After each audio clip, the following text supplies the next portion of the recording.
with Jim Embry. Wonderful. Great to be here this morning. As was mentioned, our farm here goes back, we say, to 1800 when we were brought here from Virginia in enslaved condition. But we farmed this land, we loved this land, and our grandmamas had babies in the field in this land. So I'm just feel blessed to be able to continue that family legacy. And that family legacy is written in, I might say, just a real beautiful essay that I wrote within this book on my up here. It's called We Are Each Other's Harvest. I hope you all would take time to find that book and the essay. My honor to be here. Let's watch the video. So our farm project was actually a one of three that was funded through our Madison County NRCS office as part of their EQUIP program. So we were able to get three projects funded. First was the organic transition plan that was completed by our dear friends over at Grow Appalachia. And then secondly, we were able to construct two high tunnels, and these were built by the wonderful people, the wonderful Amish community over in Crab Orchard. And then thirdly, we were able to get funding for this pollinator conservation project that covered 12 acres of our 30-acre farm.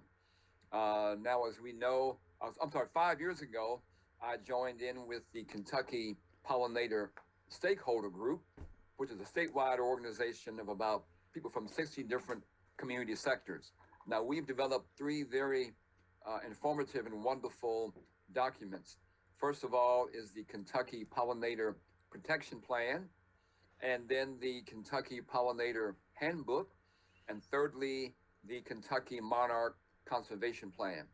I recommend that you all get a copy of all these three publications. They are available online for free in PDF format from the respective organizational websites. Now, we know how important pollinators are, and I came back home from that statewide meeting, and 5 years ago as well, I helped develop what's called the Madison County Pollinator Working Group, composed of about 15 various representatives from folks like city, state, federal government, utility companies, higher education, arts group, public library, and various nonprofits. Now, every year we sponsor what is called the Pollinator Appreciation Day, which is generally held during what's called National Pollinator Week. 3 years ago, we also got funding to work on installing pollinator gardens in 20 schools in Madison County, Letcher County, and Fayette County. The funding also covered all the materials for these pollinator gardens, as well as 2 teacher workshops with all kinds of books and materials. Part of our work as well within our countywide working group is to go through the protocol of getting this recognition, Bee City USA, for the local governments for Richmond and Berea. Along with that, we've also worked to get the designation of Bee Campus USA for EKU and Berea College. Now, about our particular farm project. Our farm sits in Madison County, which is at the foothills of the Appalachian Mountains. It's bathed by Kentucky River watershed. It's also on land that was traditionally inhabited by the Shawnee, Cherokee, and Weechee indigenous peoples. Now, my family folks were brought here in an enslaved condition in 1800, so we claimed this land from 1800. Now, my great-great-grandparents, again, who came out of enslavement, were able to purchase this land actually in 1889. Now, the first priority with this conservation project was to cut the fields that hadn't been mowed in a couple of years. As you can see here, we had lots of small trees, bramble bushes, and then we had 2 areas that were heavily infested with Johnson grass. We know how hard Johnson grass can be to get. The NRCS agents recommended that we use Roundup as the herbaceous weed treatment, even though we had just gotten this organic transition plan written up for our farm. But I said, no, I don't want to use Roundup.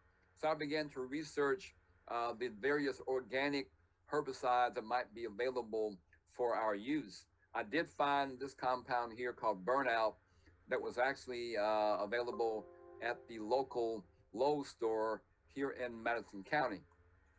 Now, here's how the fields looked after applying the Burnout in July of 2020 and a second treatment over the Johnson grass areas in September.